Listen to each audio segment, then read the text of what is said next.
Famously, George Lucas has, always had a very strong opinion on the special editions versus the original theatrical release. And it's not exactly a surprise or breaking news that since Disney bought Star Wars from George Lucas, they pretty much haven't listened to a single thing that he wanted to do or cared about or anything any plans that he had, to the fact that George actually felt betrayed by the company with the entire direction that they've taken with Star Wars. Well, now, an opinion that he's held very strongly, to the point where he wouldn't allow them to be sold anymore, wouldn't allow them to be screened in theaters anymore, wouldn't allow these things to happen with the original version of Star Wars. Looks like Disney, and specifically Lucasfilm, doesn't really give a fuck about that either. Original unedited Star Wars first print screens for the first time in decades, introduced by Kathleen Kennedy. And the reason that Kathleen Kennedy was there was to give a lot of validity to this, to make sure that people understand that it's okay that we're screening this, guys. We've got Lucasfilm's permission. Star Wars boss Kathleen Kennedy addresses confusion over illegal screening of the original film. She made a joke about, I'm here to make sure no one thinks that this is illegal. But essentially what happened, BFI, they found an old version of Star Wars, and they wanted to do a screening. And look, I get it. I totally understand why people prefer that original version compared to the special editions. Of course. I think Han shooting first is I think that lessens him as a character. If he doesn't shoot first, I like the character growth from there. A lot of variety of reasons. However, George Lucas made it very clear in terms of that version and the special edition version and what would be shown going forward and all of that stuff. And it is just one more thing that shows they do not care.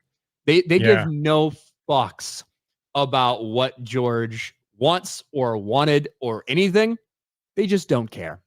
Star Wars boss is remarkable. The first print of George Lucas's 1977 original was found and screened after decades.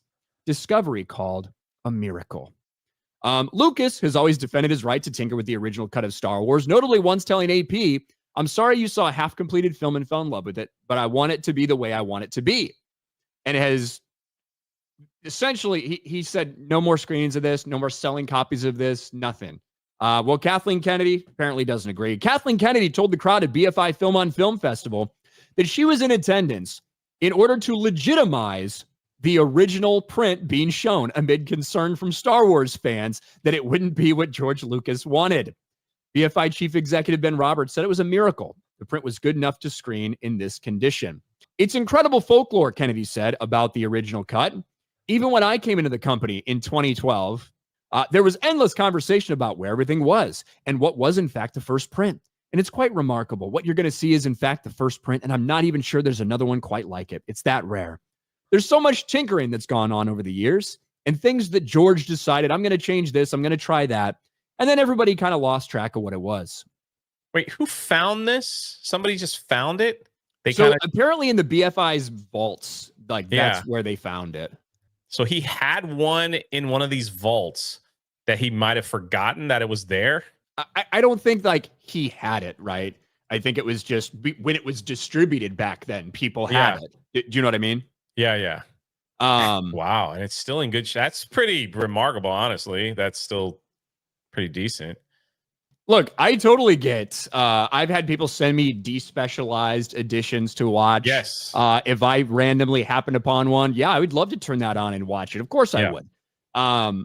However, I do think it's interesting that, agree or disagree, George Lucas had this position for decades and decades about this cut of the film and about not wanting to screen it publicly and about never releasing it again and all of those things. Very famously. This just goes to show they do not give a fuck. No, they don't care what they George never has have, right. And they never will care about anything George Lucas ever wanted. No, and you might think, in this instance, and I get why people prefer the original one, you might think, well, good, I don't care what George wants. However, that is the idea, that is the principle, that is the stance, whether it comes to something like Ahsoka continuing to survive, whether it comes to all the problems we've seen with Disney Star Wars, that is the attitude that's led to the current state of Star Wars, period. Correct. So. Correct. And they were, way back when Bob Iger released his biography, I forgot what it was called. he had a whole chapter on Star Wars, and it was quite shocking. I couldn't believe they allowed some of this stuff in the book, because basically he was saying like, yeah, George gave us the next trilogy that was supposed to follow Return of the Jedi. And then when we brought him in for a screening of The Force Awakens, he got like so mad, like, you literally betrayed me. You never told me you were going to do this. You didn't say you were going to do, like, it's just like, well, George was mad at our adaptation of Star Wars. They put that all in the book. And so from day one, as soon as they got the IP, it was like, we actually don't really care anything about George Lucas or what he's created, because it belongs to me now. I'm the captain. And I'm telling you this, if this copy or wherever if they find another one that is good enough to distribute where they can make some money, you better believe it that they'll do that. You better believe it. They'll do something to make money with it if they can. They could care less what George Lucas was like, no, I don't want this out anymore. Hey, man, we can make a buck. Let's do it. Let's run it. And mark my words, Ryan. Mark my words. The remake of A New Hope is coming. It'll happen eventually. Yeah. Probably 15 years from now. But look, the 50th anniversary is coming up in 2 years. I wouldn't be shocked at all if that's something that they did. And look, George signed on the dotted line. Yeah. George is the one that sold this company, that led us to this path. I think that we care a lot more about the state of Star Wars than he does at this point, which is just, I think it's just kind of a reality, and why he was willing to part ways with it and let it go and whatever.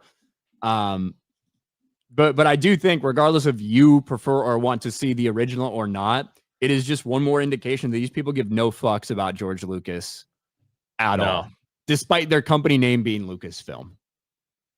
I would have loved to have been in some of those talks, his early talks with Kathleen Kennedy, and how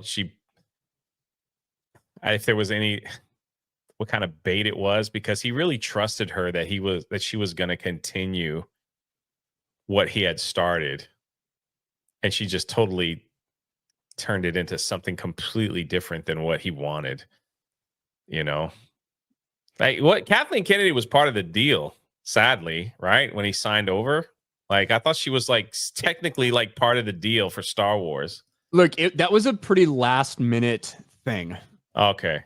When Kathleen Kennedy was brought in, because although, yes, they had worked together on things, and obviously she was much more aligned with Spielberg, like throughout the course of his career. And obviously George and Spielberg did work together, Indiana Jones, like all this shit. But it was a very last minute thing for Kathleen Kennedy to be the person moving forward. There were other people at Lucasfilm who had been there for a lot longer, for decades. Yeah. Some of whom assumed were going to be in this role, and some things kind of fell apart and it didn't happen. And she got brought in at the very end. She had nothing to do with Star Wars. Ever, correct. She was more, she's Indiana Jones. Right. What was Filoni's thing at the end there? What was he doing at Lucasfilm? Just the animation?